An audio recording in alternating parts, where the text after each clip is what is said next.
All right, 6 o'clock. We're going to get started.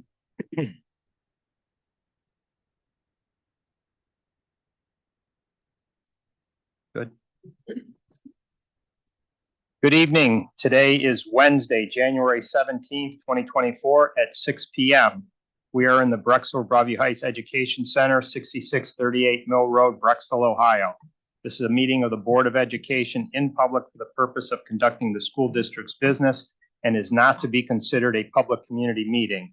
There is time for public participation during the meeting as an indicated agenda item. Following the regular meeting, the board will meet in executive session for the purpose of preparing for, conducting, or reviewing negotiations or bargaining sessions with public employees concerning their compensation or other terms and conditions of their employment. Item E per board policy 0166, executive session. This meeting will be live streamed via YouTube and will also be recorded for later viewing. Please consider subscribing to our YouTube channel where all of our recordings are posted. Item B, please stand and join me in the Pledge of Allegiance. I pledge allegiance to the flag of the United States of America and to the republic for which it stands, one nation, under God, indivisible, with liberty and justice for all.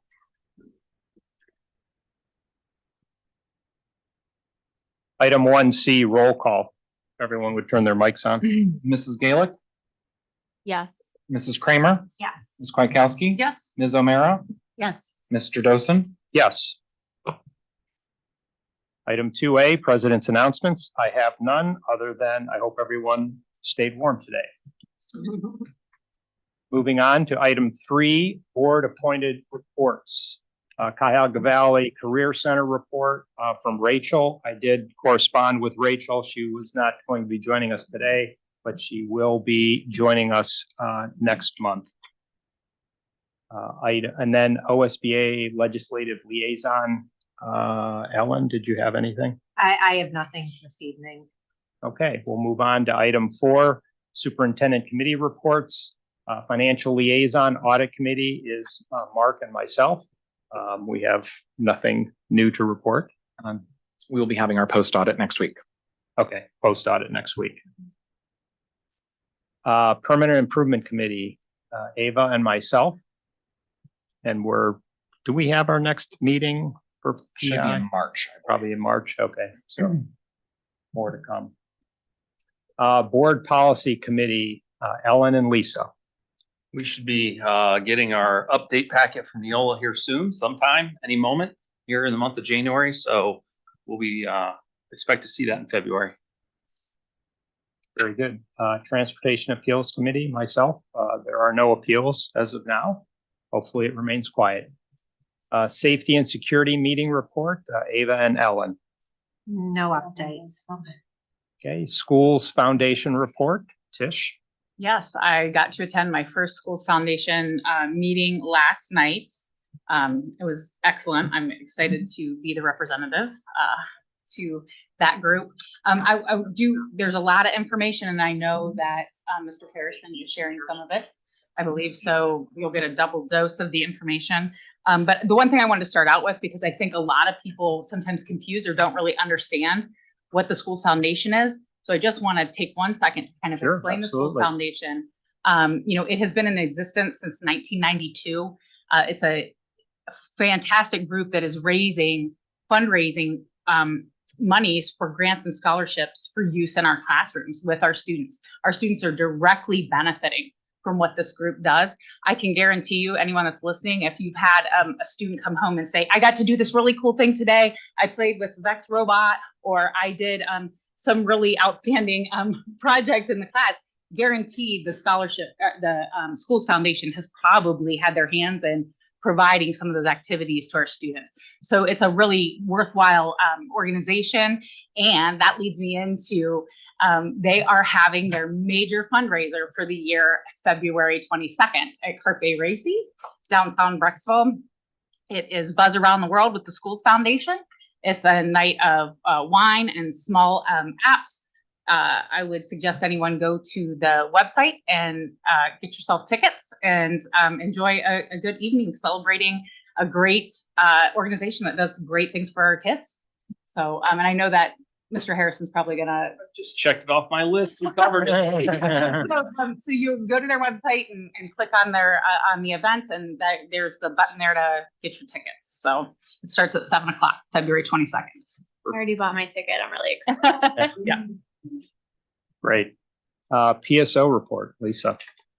There was no PSO meeting in January, but there will be one, a PSO council meeting, February 1st. It's at 9:30 and it's always in this room. Very good. All right, we're going to move on to item 5, superintendent's announcements. I'll turn it over to Jeff. Awesome, thank you. So number one I have on here is Cheers to a Cure. This is a fundraising event that students at Medina High School, 3 in particular, is referred to as Team Compass. Wrong high school. Yeah. What did I say? No. Did I really? Wow, Yeah, it's been a while since you worked there. I wasn't even like, A long time. my kid's on my mind right now. You know, he goes to Medina High School. Wow. It's all right. Please excuse my slip.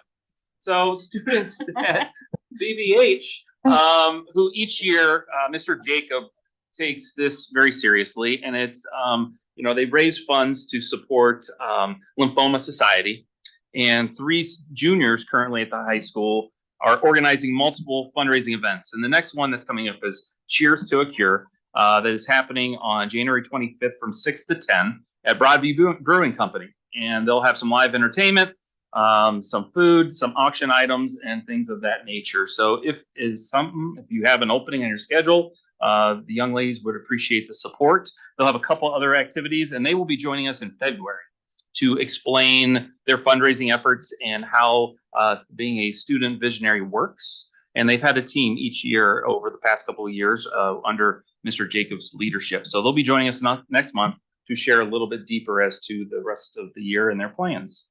As Tish indicated, the school foundation fundraiser is February 22nd, and I can't say enough wonderful things. I know that Lisa, Ava, and Ellen, we went on a tour of the high school just yesterday, and we saw one of those projects. In the special needs classroom, they were doing hydroponics and growing different herbs and vegetables and things that we use in the cafeteria. And it is a great hands-on experience for some of our students with special needs to give them life experiences. So we couldn't do a lot of the wonderful things that we do. We also were in the Fab Lab, and just about every piece of equipment that is in there, from the 3D printers to the laser printers and things, wouldn't be possible without the foundation. So I can't say enough positive things about them and the support they provide. And a lot of those extras go a long way in making a great experience for our students. So just a shout out to them, and please, if you're available and able on February 22nd, please join us that evening. So that's those 2 items. And then probably the big one, it's later on the agenda. It has been a topic of conversation for some time. My move from Medina County last year to Cuyahoga County, I was surprised when I started in Cuyahoga County that this hadn't already been done, because I went to a meeting early in the year with 20 superintendents from Northeast Ohio, and someone asked, hey, so what is everybody doing on the eclipse day, April 8th? And a superintendent in the room thought he was joking when he made the comment. And I was sitting there going, well, in my previous experience, we had already made the change to the school calendar. Because if you're not aware, on April 8th, we will be having a total eclipse. We are in the path of totality, as they call it. It will be a major event. All of our safety forces have encouraged us to make adjustments to our calendar. Even the national park, Cuyahoga Valley National Park, is allowing camping in the park, which they've never done. And they have asked all municipalities that line up to the park to be ready for an influx of visitors on April 8th. And also that eclipse is going to happen right about time for the elementary release. So with this event happening, and such being a rare occurrence for our area and being in that path of totality, I am recommending tonight we make an adjustment to our school calendar to make April 8th a non-student day. It will be a professional development day for our staff. However, we will release our staff shortly after the lunch hour so that they can make it home in time, not to be caught up in traffic or to be with their own children, and do some work from home in the afternoon. So that is on the agenda later on. I have also attached on here that the city excuse me, is planning a kind of solar eclipse central, they're calling it, on the Blossom Hill property, and going to have some family-friendly events. They'll have some viewing glasses for all of those in attendance, and they're asking the school district if we'd help communicate that information out, as well as I'm sure we'll have some students who will volunteer, as well as I'm sure many of our teachers will prep our students leading up to the solar eclipse as to what the event is and the importance of it or the significance of it. So that will be held on the Blossom Hill property that afternoon. So the city just released this yesterday after the council meeting. So just to make everyone aware, it has been a pleasure so far working with Mayor Kingston. We have been in communication on various couple different topics, and we will continue to have a strong relationship both with Brexel and Broadview Heights. But anytime we have a change in leadership, it just takes a little time to build those relationships. And Mayor Kingston has been outstanding in communicating and helping facilitate that relationship. So looking forward to that. Next item is January, which is a little awkward when you have some new board members who are participating in their second meeting, really first official meeting.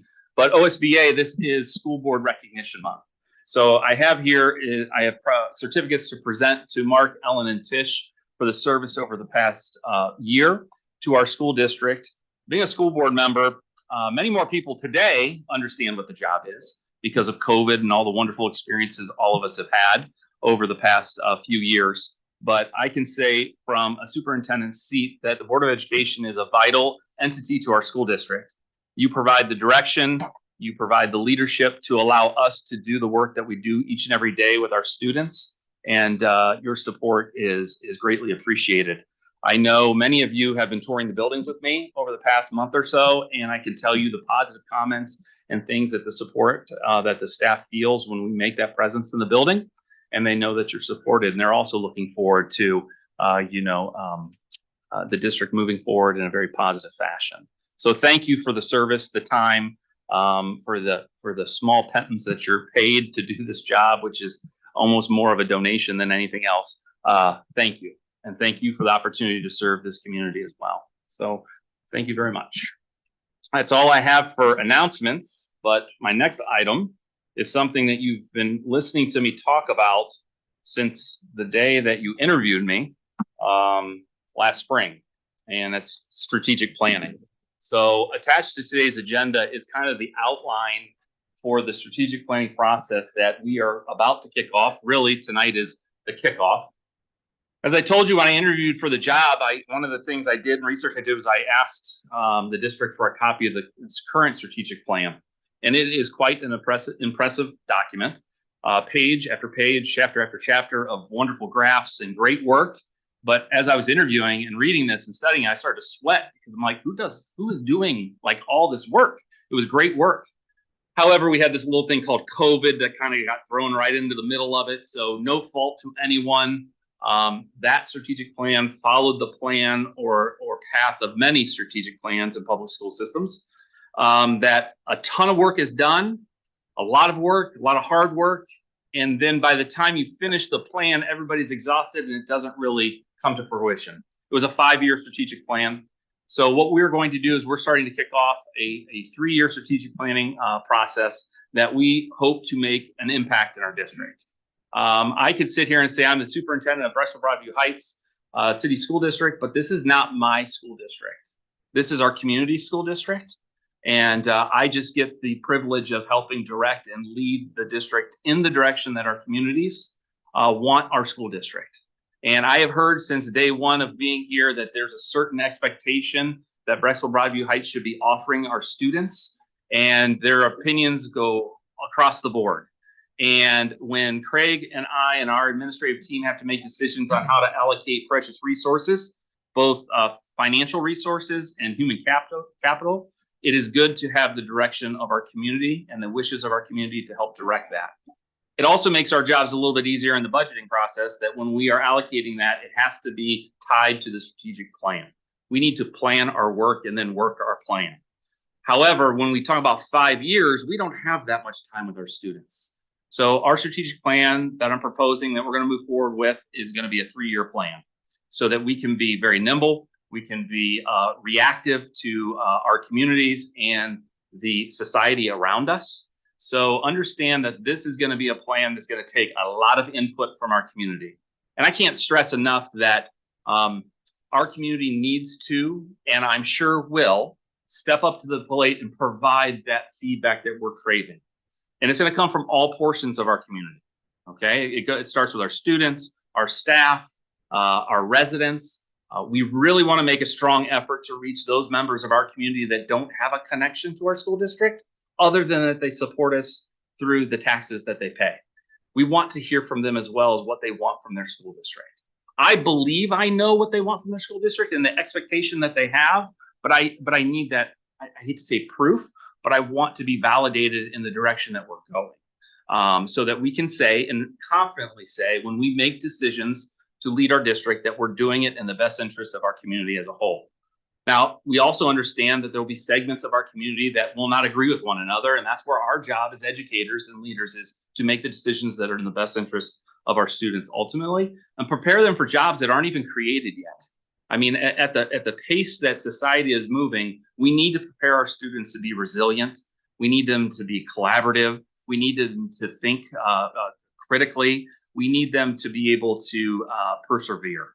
And those are skills that I think all of us learned along the way as well, but we can't lose fact of teaching some of those essential things. So this strategic planning process, we're asking our community to provide feedback. So tonight, January 17th, is just educating the Board of Education, showing you the plan, giving it to you to kind of oversee. I consider the strategic planning process and the plan that will come out of it as a tool that the board would use to evaluate the job that I'm doing as superintendent. And am I helping move the district forward? And this plan will be created in relation to our community, our staff, and our students.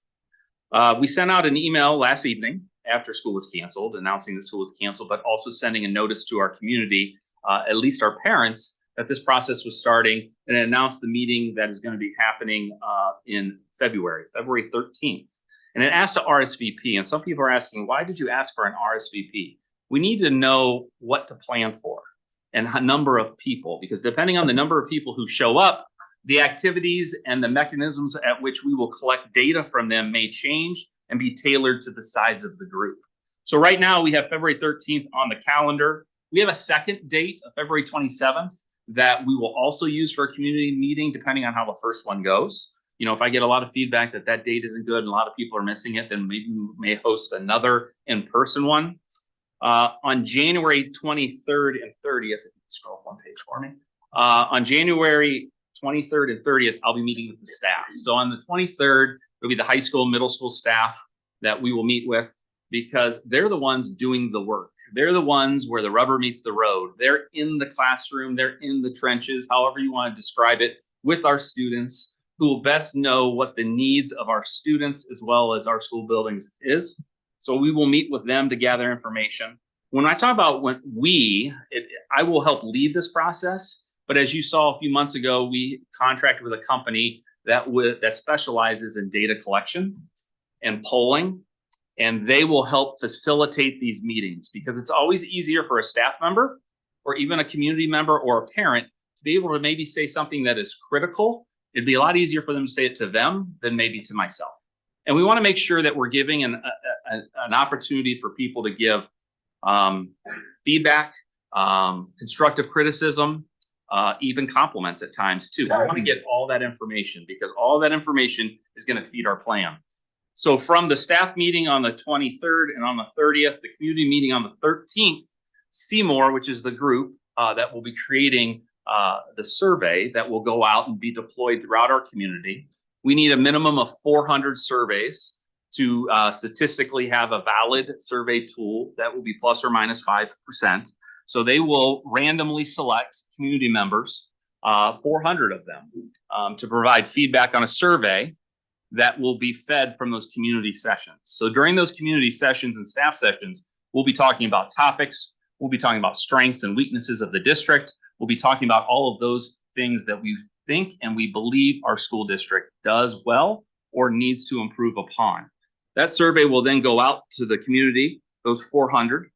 However, I felt it necessary to have a secondary survey, less scientific, that community members who could not attend a meeting could provide feedback. So there will be a second survey as well that will be on the district website and distributed through all the channels that we distribute information.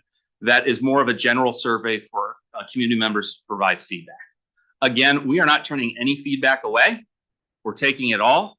It will be analyzed and it will help feed our strategic plan. So that's happening over January, February, and then in March is where some of the work starts or begins with the A-team. And when you hear me say A-team, I'm not talking about an 80s television show. I'm talking about the administrative team. And that is made up of all of our building principals, our department leads, as well as our central office team.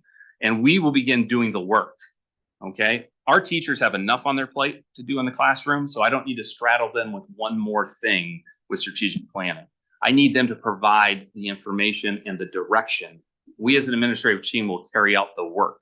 And that will start in March and April and May, where we'll begin to evaluate mission statement, vision statements, begin to formulate SMART goals that will be carried out in years 1, 2, and 3. Over the summer, we will really hash that out. Coming back from summer in September, I'll submit a draft plan of the strategic plan to the Board of Education for adoption. And then ultimately culminating in October, a state of the schools kind of address that we will have annually, because we need to find ways to continue to have conversations with our community, as well as find ways to share the wonderful things that are happening in our school district, both in and out of the classroom. So what should we expect when we're done and we're completed with the process? Our district should have a clear mission, vision, values, and goals. Those goals will be very important in how we operate each and every day and how you evaluate me as a superintendent. Reliable scientific data regarding BBHCSD. I mean, many of us will have opinions about how the district or the direction of the district should go, but we want to make sure we're hearing from all parts of our community. A school family who feels engaged and informed. That's super important. And then a key communicators group. Part of this is I want to create a key communicators group which will help us communicate information throughout our communities, as well as receive feedback from our communities. That will be an ongoing process and an ongoing commitment from those community members who want to serve on that key communicators group. For a lack of better word, they kind of get the inside scoop. They get to see behind the curtain a little bit. They'll help us make determinations on how we communicate, when we communicate, and who we communicate to. And it will be ongoing, and that maybe meet on a quarterly basis or something of that description. So those are some of the deliverables from that strategic plan. I'm not going to read every page of this packet to you, but it's online, it's public, anybody can view it. It talks about the role of each of the parties. It talks about the role of the Board of Education and what your role in strategic planning is and what you can expect and questions you should be asking along the way and what you should be asking Craig and I for as far as metrics and data to support a lot of what we're doing and why we're doing it.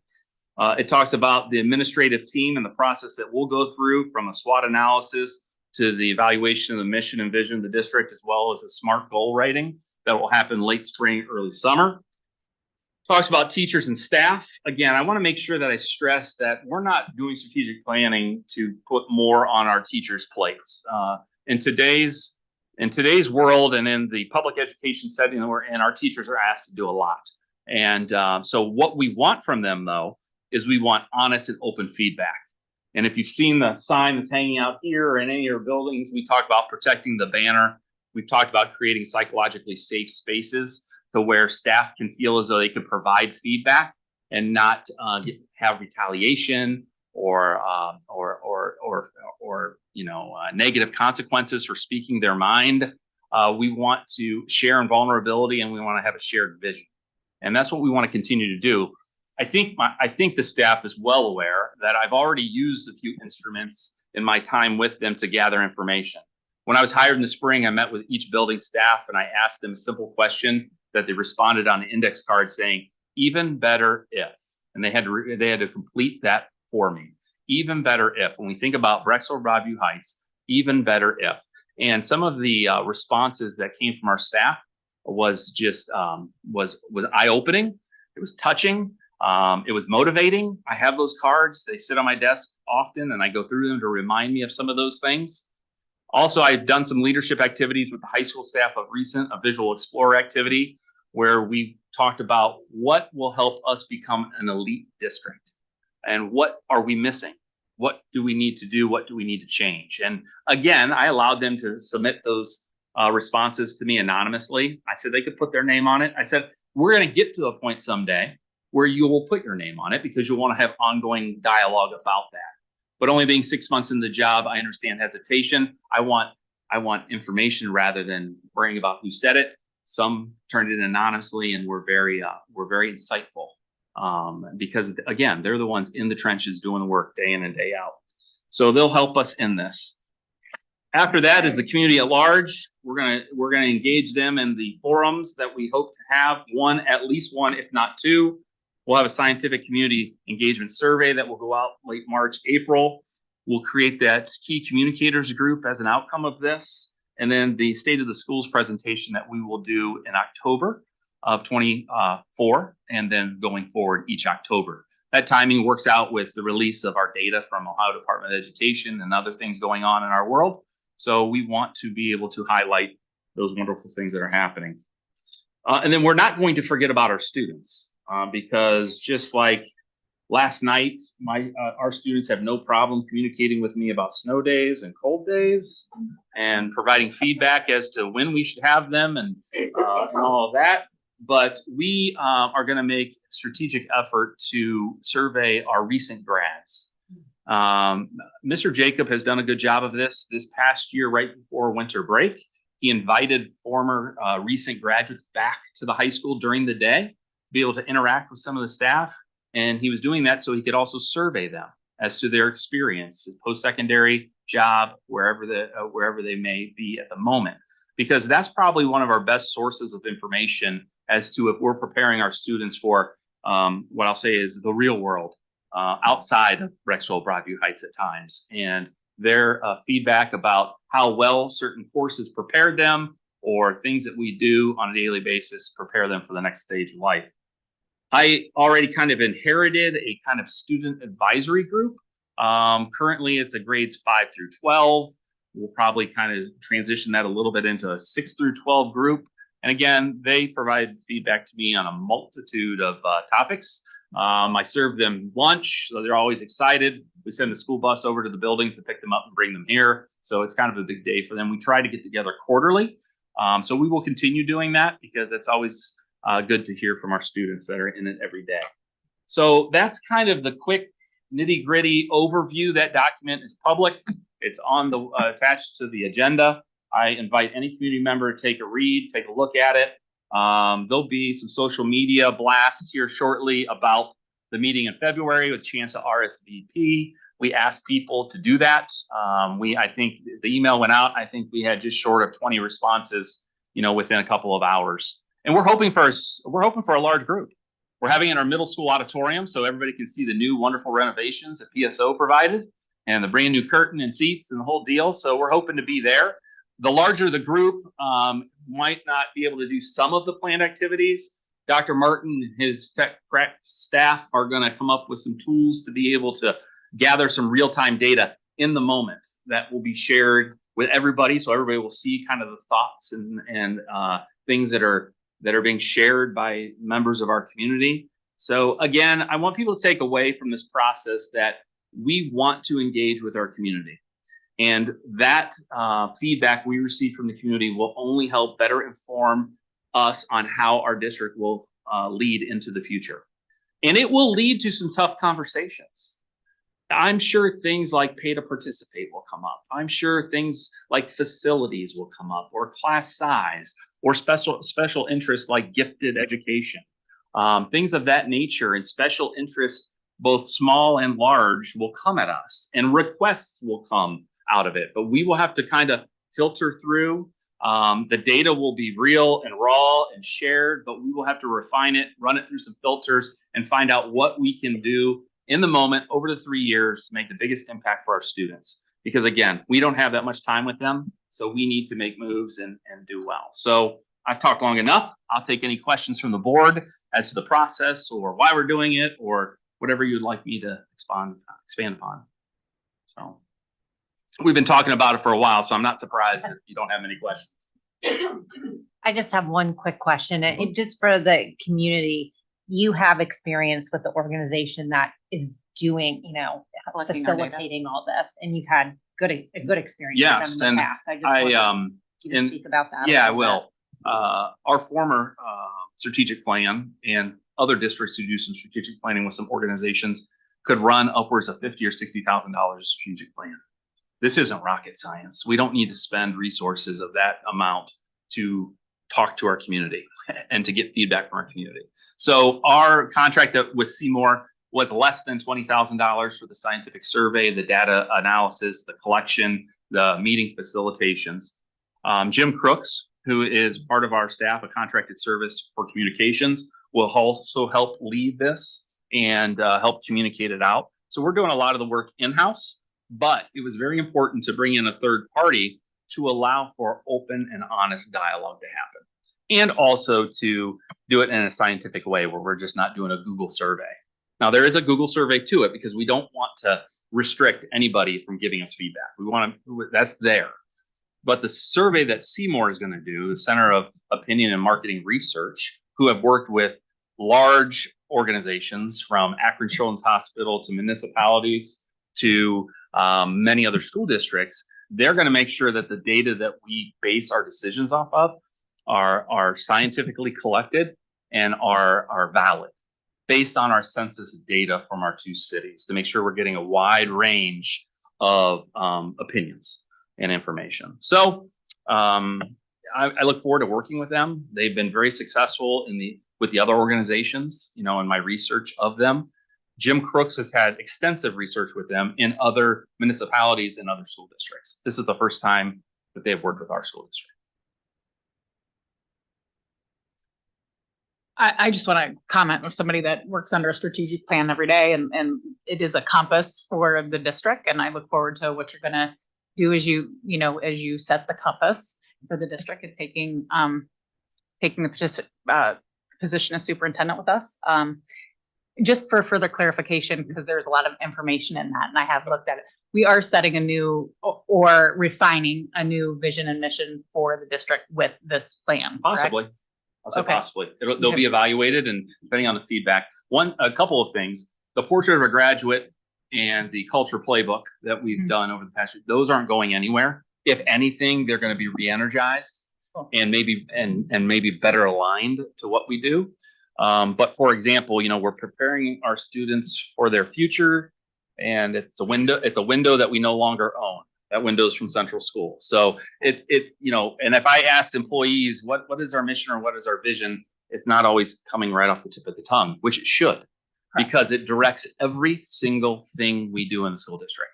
It's our North Star, and that's what we have to point to.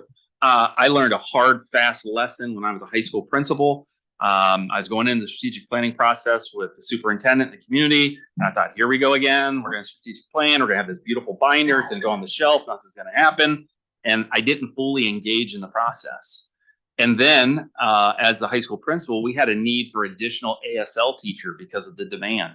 And I went to the superintendent at this time of year, which is when you're doing scheduling and planning. And I said, well, we need another ASL teacher. He says, where is it in the strategic plan that we're going to do level 3 of ASL? I go, I don't know. I don't think it's in there. He goes, it isn't. Hence, we're not going to do it. So there was so that was a hard lesson I had to learn as an adult because of my lack of participation and my staff's lack of participation, believing that the strategic plan was going to drive what the district did. And then it came down to that I wasn't able to secure a teacher that year. We did the following year, and no student lost an opportunity, but it was an opportunity for that superintendent to look me in the eye and say, that's why we strategic plan. And that's why you need to participate, your staff and your parents need to, because we're spending and we're using these precious resources that we have from our community. We need to be spending them in the right areas. So it's nerve wracking. I sit here, maybe I say it pretty confidently, that the strategic plan, when it's completed and presented and approved by the board and shared with the community, that's the mechanism you use to evaluate me. That's nerve wracking, but that's also putting it out on the table as to this is what we should be doing. It also shows you my confidence in the process, that the process isn't going to come up with things that are unobtainable. They're going to come up with real things that will make an impact on our students' lives and the betterment of our community as a whole. will there be an opportunity to create a document that is truly organic? I mean, I see, that you've created it and it's going to be adapted, but is it going to be static? Or will there be Great question. opportunities to create the document that responds to the needs of the community and the kids? So if we've learned anything over the last 4 or 5 years is we have to be pretty nimble as an organization and we can't be static. So I would envision you coming to every board meeting and seeing the strategic plan on the wall. It should not be binders of information. It should be easy to communicate. And you will also see things that will have kind of like a stoplight system, like red hasn't started, green, we've done it, we're moving, yellow, it's starting, because it's a 3-year plan. So not everything is accomplished in year 1. Okay, some things will be a year 1, year 2, some will be in year 3. But we also have to be willing and able and know that we are going to need to make adjustments to that. Because again, we're here to meet the needs of our students. And they're ever changing. And we as a school district should be nimble and be able to make adjustments for the best environment. Can I ask a question about the key communicators group? So when you're looking for people for that, are you looking for people who are going to make a commitment for the whole 3 years and sort of meet with you throughout that time and not come on and off? Or... Yeah. Okay. Yeah, big piece of that. And we'll communicate out as we get to that step of creating that group. We need a commitment. And if we host meetings on a regular basis, be quarterly or whatever it may be, if you're not in attendance and you're not participating, then I'm sorry, but maybe the invite doesn't come for the next meeting, just because we need to make sure that we're have people who want to help do the work. Now, when I say that, that group isn't going to be tasked with a bunch of tasks other than helping share information through their channels to better reach all portions of our community. Okay. Is that the same thing with the student group? I think what was done in the past is that, let's say a student came on in 5th grade, they would stay on all the way through senior year. Is that how you envision the group staying? Is if a student comes on in 6th grade, they're going to stay with you the whole time, and that's how you'll rotate on new students? Yes, that's currently how it works. So I think those students that are on that group now feel very passionately about that. I think it's the juniors, maybe. They were like the first group. So those 2 individuals, it's usually 2 from each grade level. They've watched the whole way. And, so I'm sure if I speak to the previous superintendent, she remembers them as a 5th grader, and now they're juniors and seniors. They don't hold back. They are brutally honest, which is good. All right. Well, I would just say too, it was about 10 months ago where we needed to engage our community in our superintendent search, and we had tremendous involvement from our community. So that is, I think, one of the reasons why a lot of people look to move into our district, into our school system, because the families are very engaged. They care and they're very engaged. And we saw that in the superintendent search. We had a lot of people take surveys, do the survey and do the focus group. So I would expect the same pattern. Swimmingly. Yes. Sure. Absolutely. Yeah. Yes. 2 thumbs up. Non-swimmers not allowed to say that. Yes. We here in Medina totally agree. Yes. Yeah. You'll never live that down, just so you know. All right. I was off schedule today with this freeze day. It was a brain freeze. So that's what happened. That's what happened. Never live it down. Very good. Well, we're gonna have a good Okay. time. Any other comments or questions? All right. And that's great. the reason Thank we're you. holding it in an auditorium, because we're expecting and we want a good turnout. Absolutely. Absolutely. That's great. Thanks, Jeff. All right. We're going to move on to item 6, treasurer's announcements. Turn it over to Craig. Should I start with you know what? No, I just have one quick announcement in regards to, I guess, the way we've typically handled the financial audit. In the past, when we had an independent independent auditors, they do things a little differently. We've been transferred back to the state auditor's office, not because we did anything wrong. It's just how the cycles work, and they are the ones who typically are expected to service the school districts. So in that process, the state auditor does have some different requirements now they handle stuff. So I'll be meeting with the finance committee, which is Mark and Tish, next week with the state auditors to review that process. It is in draft format, basically, so it is not permitted to be released to the public, although it's nothing to be concerned about. But we'll be talking about that piece. Normally in the past, we've done those at board meetings where we've gone over the findings. The state auditor's office will not do that. They would only do it in executive session with the whole board or with the finance committee. We're going to do it with the finance committee. We can obviously report out after it's been officially publicly released. The finance committee will be able to report out. But I just wanted to make sure that people, as they've expected that the last couple of years, that the process is changing, not on our part, but just, who's doing the audit and how the state works. So it's a little bit different. So I just want to make that announcement. So hopefully in February, at the latest, it should be March, we would make the public. Once it goes through that review process at the state level and it's been officially released on the website, that's when we would be allowed to talk about it at a public board meeting. So just more to come, but that should be happening next week. That's it. All right, very good. We're going to move on to item 7, community communications. Item A, hearing of the public. Do we have? Okay. We do. Okay, hearing of the public. Persons wishing to address the Board of Education may do so at this point. No formal action will be taken on subjects that are not included on this agenda until the board has had an opportunity to study them. Comments regarding personnel must be submitted in writing through the office of the superintendent in order for the board to complete the planned agenda in an effective and efficient manner and to provide sufficient opportunities for members of the public to be heard. Hearing of the public shall be limited to a maximum of 60 minutes, during which each speaker shall be limited to a maximum of 3 minutes. I will put a timer on, so please do your best to conclude your comments within 3 minutes. And if you hear my buzzer going off, please try to wrap it up. Okay, first up is Laura DeJulius. If you can make your way to the podium, please push the button until the light turns green, though, please, so we can hear you. Would that be okay? Sure. Do you want to go first? Okay, that's fine. Sure. So just remember to push that button. No. The timer doesn't start until, not until you've said your name and your address, and then the timer starts, so.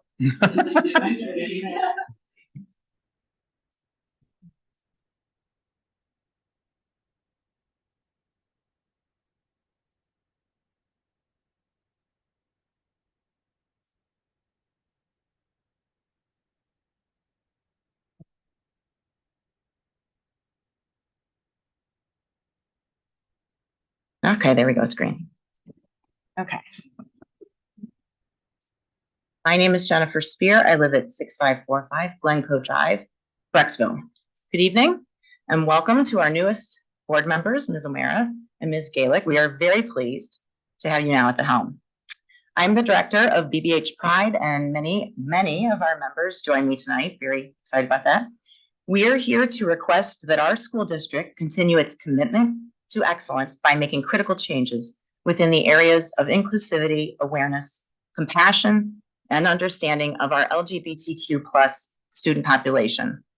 Honoring, serving, and protecting these students and their families will signal a culture of care within a district whose reputation is and must continue to be that of a leader in the state. We are providing the district with a detailed call to action to move us properly on the path towards necessary progress, so that we may not only truly fulfill our promise of the portrait of the graduate, but also actually save lives. We believe in helping and contributing. We are not here to complain, harass teachers, or preach to you. We're here to help. We have the resources, manpower, and in some cases, the actual funds to help our district implement these changes. We are a public school system. We ask that you finally turn down the noise of intolerance and religious dogma, which legally has no place in public schools and only serves to move our district further backwards. We come to you today not with opinions and moral arguments, but with facts, data, and proven solutions based on decades of research by top educational, psychological, and medical organizations. Copious analytics show lower rates of depression and suicide in schools with strong GSA clubs and affirming messaging. Our research shows how other districts excel in protecting their LGBTQ+ student and staff population, as well as how they provide training about issues faced by this community of people. We can help provide a roadmap for how BBH schools can get back on track and begin to excel. We ask that the district evaluate and implement the following practices and protocols as soon as possible or as part of the strategic plan. 1, provide better support and resources for the high school Alliance Club, implement a GSA for the middle school, and put in place a practice to protect those club advisors from the harmful harassment they have historically received from intolerant parents and people within the community. Allocate professional development hours specifically for LGBTQ+ related issues. 3, educate about the importance of safe spaces and encourage all staff to have very visible messaging that LGBTQ+ students are safe in their classroom. Make a statement proclaiming that the district is affirming of LGBTQ+ students, administration, and staff. 5, begin steps towards implementing diversity, equity, and inclusion training and protocol. As stated earlier, we have identified many districts who excel in these areas. These models can help guide BBH schools, and we will continue to push for this plan to be put in place.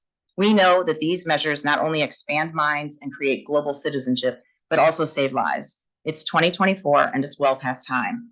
I'll add very quickly that in the strategic plan, you mentioned that you're going to be listening to the community. We promise to continue to be there, but we really hope that this kind of data will help drive what you do in the strategic plan. And also one more thing, April 8th, I heard that you're going to have a half day of professional development, and I bet it's not already allocated. So since the rest of your year is allocated to dyslexia, it's like, oh, absolutely. I think you might have just created a half day, and I'm pretty sure we can come up with some curriculum.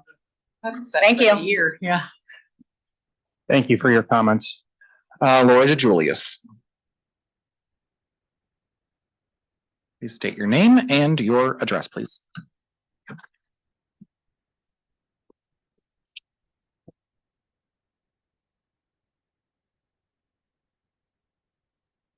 Hi, I'm Laura DeJulius, 8292 Overlook Avenue, Broadview Heights. Hi, I'm an active member of BBH Pride Task Force, and our message to the BBH School District is that it's time to do better. It has come to our attention that a local intolerance group that was formed in opposition to BBH Pride requested to tour the high school this past December. We were not present, but can only imagine what the purpose of the tour was for. I say this given the fact that their mission is focused on stopping awareness and education about issues that pertain to the LGBTQ+ population within our schools. One would hope that they were there to inspect our school for signs of safe spaces, but we are aware that the group has inquired about pride flags more than once. I have a pride flag right here, and this is a very powerful symbol, but not how you feel it is. It can't make a child trans, queer, or gay. It cannot change the child's identity or their gender. It's not magic, it's not medical, but it can raise a child's spirits, and it does send a message that they are loved, safe, welcome, and affirmed within our community. What happens when a Jewish person sees a swastika? Do they feel safe? I think we can agree that they do not. Symbols matter. They do not change who we are, but they have the power to alienate, as well as they have the power to give comfort. Symbols can save, symbols can destroy lives. This right here is an ally poster. In very simple language, it encourages love and acceptance. It says nothing about sex, hormones, or transitioning. It merely asks all students and staff to support and protect their students and others. Members of our group have donated hundreds of pride flags and ally posters to this district. They were once visible, and now they are impossible to locate. These are simple signs to our students that encourage love, safety, and acceptance. We are not here to ask the schools to indoctrinate. There is literally no data behind that. But we are here to ask our district to help save our most vulnerable population. It is better that a gay kid chooses to live because they feel community support, or is it better that the gay kid is dead due to intolerance? Surely you must all know the answer.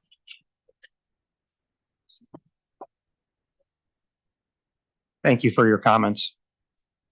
Lastly, Emily Midgley.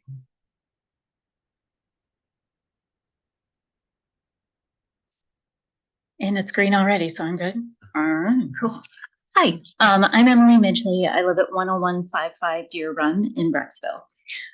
I'm a parent. A lot of us here tonight are parents, and everyone's a community member. But my job, if I have one job, it's to love and to support my kids. And as educators and administrators of our school system, the job that you all have is to foster an environment where our students can thrive, where they can really live up to the portrait of a graduate that we have here. So things that can help students thrive. Let's talk about data. So in 2023, the Trevor Report was just published. 28,000 young people aged 13 to 24 were surveyed across the country. And as has been the case before, the statistics are sobering. 41% of LGBTQ youth seriously considered suicide. Transgender and non-binary youth who reported that the people they live with, if they respected their pronouns, they had drastically lower rates of suicide. So kids in schools, the data showed as well that kids in schools that show affirming messages and safe spaces report lower depression, lower suicide ideation, and higher academic ranking. The majority of kids surveyed said that they were bullied in school due to being or suspected to be LGBTQ. In Ohio, 80% of kids report being bullied for this reason. So I think we can agree that sounds like students not thriving, students not being able to do their best day to day. So let's talk about a GSA. So what's a GSA? The first GSA, or Gay Straight Alliance Club, was started way back in 1988. And according to the GSA network, there are 3 typical functions: to support students, to build community, and to create change. And we know with certainty that GSAs provide not only a physical safe space, but an emotional and social outlet for kids who have very likely considered harming themselves. Conversely, there is no data, no scientific evidence whatsoever that demonstrates affirming messaging makes kids gay or changes their gender. So within our call to action, the BBH Pride Group, we mentioned strengthening our GSA, which is now known as the Alliance. Our club has seen 3 different advisors in the last year and a half, and we've listened to reports of advisors and teachers getting harassed by parents and members of the community. We've heard accounts of not getting enough support in our district and of having no chaperones for inclusive or enrichment outings. So it's essential as a community that we can turn this around. BBH Pride is here to offer resources. We are parents, we are community members. We're also here to support our kids and our schools and our community. So our work literally is about saving lives. So our October workshop that we had for candidates a few months ago, Dr. Rubensall reported strengthening her 22-year GSA in the If you could Berea try to School wrap it up, District. please. Yes, sir. And that it greatly reduced depression and school absence. So GSAs help all students. It helps them be good to each other, and it's for everyone. So thank you. Thank you for your comments. That's it. No more. Okay. Moving on to item 8, other board business. Item 8A, resolve to approve the board policy replacement as attached. May I have a motion? So moved. Second. Any comments? This is this is the policy that we've already discussed, and we had the first reading of it, and this is basically naming of school facilities, which we've had a lot of discussion on. So anybody that wants to dive in and peel back the layers of our conversations can do that. But I think we went through a very thorough process, and this is the second reading. So after tonight, it'll become enacted. Any questions or comments? I don't have a question, but I just wanted to make a comment, and it says it in the policy, but I just wanted to point this out that once we give like an individual or a company the right to have a name, it can be rescinded if something happens, like if Yes. there's something negative about that person's persona in the future or that company. So I just wanted to point It's that not out. only in the policy, but it would also be in the contract, in the agreement. we'll have terms in there of length and all kinds of different things. We will always protect the interests of the district. So, Yeah, none of this naming is in perpetuity. It's not forever. correct. Yeah, I mean, Yeah, I mean, the policy is very well thought out. It provides a lot of latitude for the board to make decisions, but also protects us so that should something happen and you grant naming rights and then somebody gets embroiled in something that's shouldn't be associated with our district, then you can rescind it. Correct. Which unfortunately we have to be aware of. Yes. Yes. Okay, nothing else. Roll call. Mrs. Gaelick, Yes.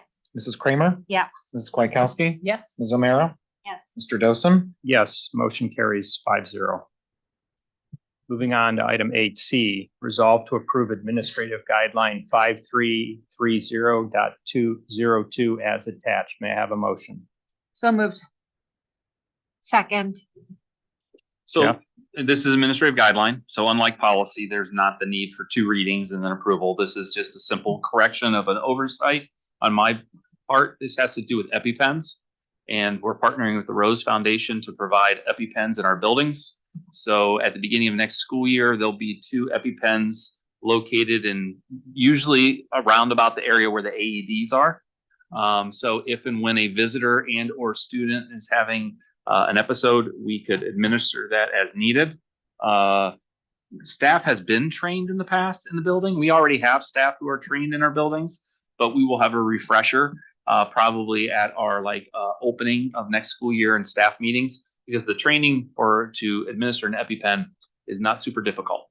And so we will make sure everybody's familiar with how it operates, and they actually get some practice with one that doesn't have a needle in it to be able to see how hard they have to push and things of that nature. So just the Rose Foundation is providing all of this and are providing the training and resources and advocacy for it. So it's a very positive thing. Want to make the note, though, that if your child carries an EpiPen or has an EpiPen in the nurse's office, this does not replace the need for those. These are for emergency situations, not to be mistaken for the ones that are carried on our students or are in the nurse's office. Any questions or comments? Roll call. Mrs. Gaelick, Yes. Mrs. Kramer, Yes. Mrs. Kwiatkowski, Yes. Ms. O'Meara, Yes. Mr. Dosen. Yes, motion carries 5-0. Moving on to item 9, superintendent's other business. Item A, resolve to approve the AL Safe Transportation Agreement as attached. Item B, resolve to approve the Royalton Road Landfill Agreement as attached. Item C, resolve to approve the revision of the 2023-2024 district calendar as attached. Item D, resolve to approve the appointment of Board of Education representative to Superintendent Committee as listed below. Do we do that now or we do that? We can do it during discussion. Yeah. Okay, may I have a motion? Oh, you got one. Oh, sorry. You have more. No, never mind. Sorry. Item E, resolve to approve the high school course options catalog revision as attached. Item F, resolve to approve the recommended BBHCSD cultural exchange student for the 2024-2025 school year. Item G, resolve to approve the Lorain County Community College CCP MOU for the 2024-2025 school year. Item H, resolve to approve early retirement incentive resolution as attached. Item I, resolve to approve the BBHCSD gifted plan and policy as attached. Item J, resolve to approve superintendent's other business items A through I. May I have a motion? So moved. Second. Okay, Jeff, you want to walk us through I'll these? try to keep it kind of short on some of these. The first one is just a transportation agreement for a special needs student. Understand we see these a lot throughout the year because sometimes situations necessitate a change in even vendor. So this is yet another vendor that we will put on the list to be used. Item B is for the landfill. If you're not aware, our transportation garage and bus storage area is right either on top next to landfill. This will install a gas detection monitoring system to make sure that there isn't an immediate concern it's more like a smoke detector. So if and when it would go off, it would alert the authorities that there is possible issue with gas fumes that could jeopardize safety. So this is just a step by the EPA to continue to make sure that our areas and surrounding areas of that landfill are safe. So again, no immediate danger, just a precaution. 23-24 district calendar revision, that's April 8th, will be a non-student day. So our staff will report that morning. We do have PD planned, and we will make a lot of people happy with that change. Superintendent committee appointment. This is one that I left off of the agenda in January. Sustainability committee. This was a committee that was around for a little bit of time and is kind of rejuvenated. And we've had an initial meeting and meet and greet. So it is one that I want to put on the list of committees, and we would need an appointment to that committee by a board member. Right. So we need to decide that now, right? Yeah. Yes. I'm happy to do it since I was doing it right before COVID hit. And stopped doing anything. All right. Everybody okay with that one? Right. Sure. And this will make sure that we continue to share out as to the inner workings of the group. Item E is our course options catalog for the high school. This is what we do every day. This is an exciting time of the year as a former high school principal at an earlier named high school.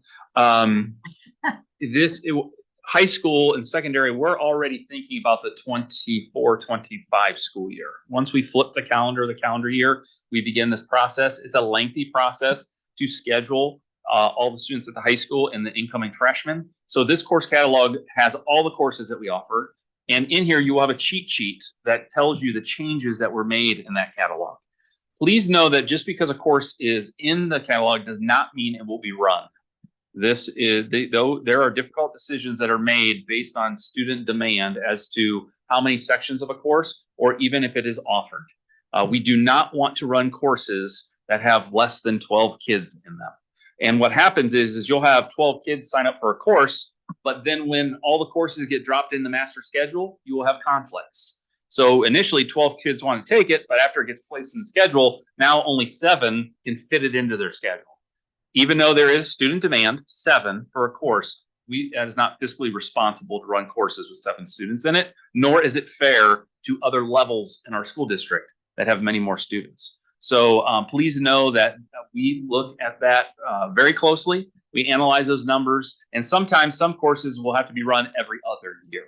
But we do offer, and we pride ourselves on the wide range of courses that we offer our students. It makes for the high school experience. So please, if you haven't already, continue to take time to read through those. Adjustments are made from year to year. Financial literacy is a course that's being added as a state requirement for graduation. So that's one of attention. Another one is we are phasing out Chinese. This has been a multi-year phase out. Students who were in it were able to continue on through level 3 because level 3 is important with a world language because then you qualify for an honors diploma. You either need 3 years of one language or 2 years of 2 languages. So it is being phased out. It should not be a surprise to the students who are enrolled in that. This has been a multi-year phase out simply because of student demand. And we are not alone. Brecksville-Broadview Heights High School is not alone in making this adjustment. Many other school districts have already done this. High school cultural exchange student, as we do, we usually approve anywhere between 3 to 4 foreign exchange students each year. This student will be coming to us from Germany. So it just makes for a great experience for not only that student, but also for our students who get to enjoy and be exposed to other cultures. Lorain County Community College CCP MOU, we'll be seeing a couple of these coming through over the next month or so. These are all of our partner colleges, universities that offer CCP courses that our students are able to take. Early retirement resolution is for a member of the finance department who will be retiring, and we wish her the best. We acted on that retirement notice previously. Then we have the gifted plan and policy. This is not new, so I don't want anybody to think that we're sneaking something in here. This gifted plan and policy is how we have been operating. I can speak to this school year, and it's something that we need to do on a yearly basis, bring to the Board of Education for awareness and approval, then to be posted on our website. It talks about how we identify students as gifted, the services that we provide, and all of that detail. A lot of it references to already board policy. This just puts it in one area that people can take a look at and understand how we do that.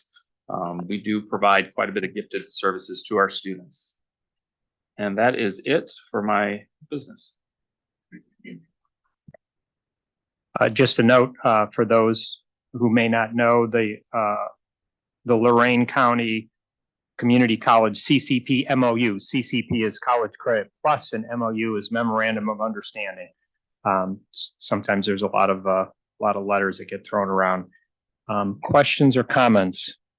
My question is, to your point about scheduling, it's its own science, but with financial literacy, now that it's a requirement, are we scheduling that at any certain grade level for the community or for parents? Do we know? Yes, and it is a requirement for the current freshmen. They're sophomore now. Okay. Yep. So they'll be juniors next year. Yep. So the current sophomore class is the first class that's held to that requirement. So it'll be a yearly thing. And typically it's a junior senior level. Okay. So I was gonna say they'll be juniors next year. They're required that. Yeah. Yeah. Thank you, Dr. Martin. I had a question also about the gifted plan and policy. I think this is great that we're going to have this document that's out there. Where will it be placed so families can access it? Will it be under resources on the website? How are we going to communicate? Right now, this? with our website in the condition that it is in Right. prior to strategic planning, it will go under resources because that Yeah. is where people can quickly find information. But moving forward, when we do revamp the website, we'll have a whole gifted and talented type of situation. Okay. Nothing else? Roll call. Mrs. Gaelick, Yes. Mrs. Kramer, Yes. Ms. Kwiatkowski, Yes. Ms. O'Meara, Yes. Mr. Dosen. Yes, motion carries 5-0. Item 10, Superintendent's Personnel Recommendations. Item A, resolve to approve the certified personnel recommendations. Item B, resolve to approve classified personnel recommendations. Item C, resolve to approve superintendent's consent items A through B. May I have a motion? So moved. Second. All right, Craig, you're up. So pretty light on the certified staffing side, just one home instructor on an as needed basis. On the classified side, we have some revision. We have quite a few recommendations for substitute and a beekeeper team assistant, and then some requests for unpaid leave.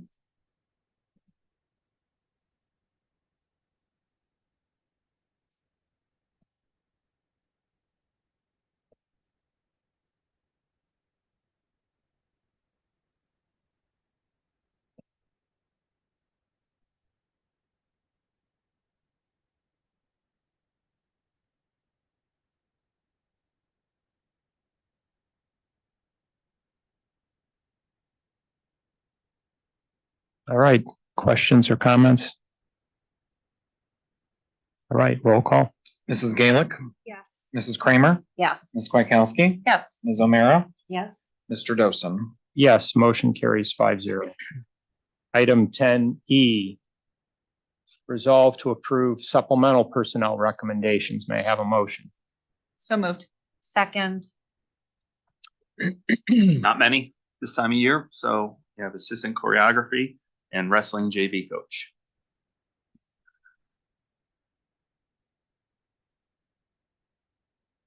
All right, questions or comments? Just a quick comment that sometimes you will see a recommendation, and Mr. Wyckoff can correct me if I'm wrong, for things that maybe are already happening. Please know that sometimes it's the completion of the personnel file before bringing it to you for approval of the contract. That person may have been participating in that role. They have been background checked. They have been cleared. They just haven't completed a piece of it to be on the agenda to be approved. And ultimately, they wouldn't get paid if they didn't complete some of the requirements. So obviously, with some of our coaches, there's a lot of certification courses and things that they have to take. So sometimes we're waiting for validation. Roll call. Mrs. Gaelick, Yes. Mrs. Kramer, Yes. Ms. Kwiatkowski, Yes. Ms. O'Meara, Yes. Mr. Dosen. Yes, motion carries 5-0.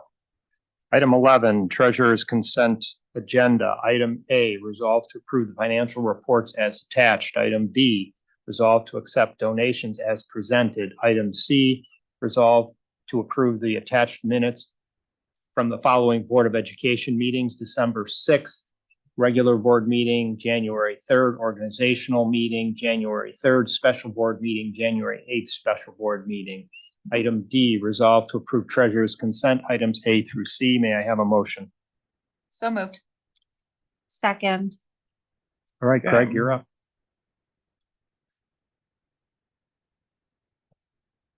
Where's it at? There it is.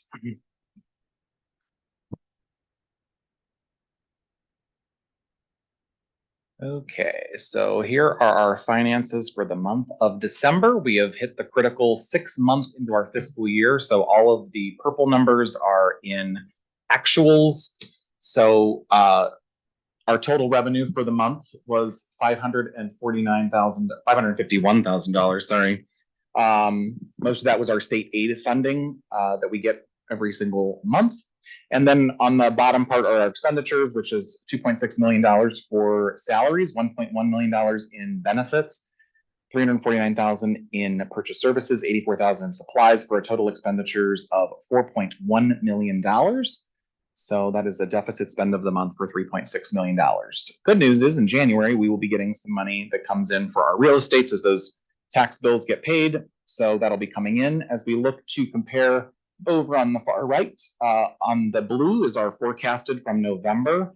And then our projected total is in the orangish color that we have. So we are doing pretty well in terms of the revenue side of things from where we projected right now, as well as pretty steady on the expenditure side. So we're sticking pretty true to the forecast at this point in the game, is what I would say overall. As we look into some other charts, we can compare last year to this year. So we look at December of last year, we actually brought in a little bit less this year than we did last year. And the reason why is our state revenue last year was higher as they were continuing to make adjustments to the funding formula. The other revenue is slightly higher this year as compared to last year. So overall, pretty steady on the revenue side, though, from last year to this year. And then on the expenditure side, we actually spent just a smidge less this year than we did last year. In December. And the reason why is that salaries, benefits, and supplies increased year over year, but purchase services costs were down. And again, sometimes purchase services are timing issues when contracts are paid and things like that, because we have some monthly, quarterly, semi-annually, or annual contracts that we pay, which can affect some of that. So we have our summary over here where we are favorable to the forecast in terms of revenues and slightly unfavorable in the expenditure side. This would play out at the end of June if everything would go according to what we have listed at $24.7 million in a cash balance. And then as we compare total revenues and expenditures, green is the total expenditures last year for fiscal year to date, so July to December. And then in the royal blue color is this year on the revenue side. Same thing on the expenditure side. We look at the orange is last year's expenditures and this year's expenditures. And again, these are the fiscal year to date. So from July to December, we've already spent $26 million in 6 months of operation for this fiscal year, which is kind of a large number, right? Any questions on any of those items? I could read the check register next, but I think Jeff took enough time, right? Yeah, no, I think maybe next month. Maybe next month. We do have some donations we want to recognize that are on here. We've got a lot for the lacrosse team that are listed here. So we appreciate those donations that have been coming in. Lots of them. And also one for the soccer scorers tables. Gosh, I can't read that far. Sorry. Scorers table. And then just the minutes that we've had for the several meetings we've already had. Any other questions for me? I just, was there any reason in particular that purchase services were down so much month to month, last month? Not offhand. We actually have, luckily, and I will say that with for now, is less legal bills this year, which has been good. Just as a cursory review, and again, most of that's just due to timing, because we had a large month last month was much higher than it was projected to be, and then this month kind of came back down. So I would probably say most of that is due to timing of some of our contracts and when they're due. So yeah. Any other questions or comments? Roll call. Mrs. Gaelick? Yes. Mrs. Kramer? Yes. Mrs. Kwiatkowski? Yes. Ms. O'Mara? Yes. Mr. Dosum? Yes, motion carries 5-0. Item 12, executive session session. Item A, resolve to enter into executive session per Ohio Revised Code 121.22, item G, for the purpose of preparing for, conducting, or reviewing negotiations or bargaining sessions with public employees concerning their compensations or other terms and conditions of their employment per board policy 0166, item E. May I have a motion? So moved. Second. Roll call. Mrs. Gaelick, Yeah. Mrs. Kramer, Yes. Ms. Kwiatkowski, Yes. Ms. O'Meara, Yes. Mr. Dosen. Yes, we will now be in executive session. We will conduct no other business when we come out other than to adjourn the meeting. Thank you all for. Feel like what for big district, I think I'm gonna choose to go with Jeff and Brian's positivity, that, yeah, that it's gonna, I mean, you're gonna have your hiccups, right? Like it's. It'll go. But. All right, are we going live?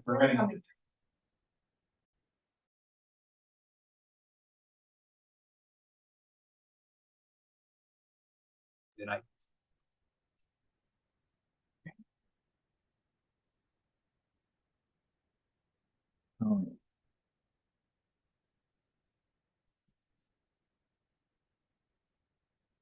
You good? Yep. All right. Item 12C, resolve to exit executive session. May I have a motion? So moved. Second. Roll call. Mrs. Gaelick, Yes. Mrs. Kramer, Yes. Ms. Kwiatkowski, Yes. Ms. O'Meara, Yes. Mr. Dosen. Yes, we are now out of executive session. Item 13, closing items. Item 13A, announcements.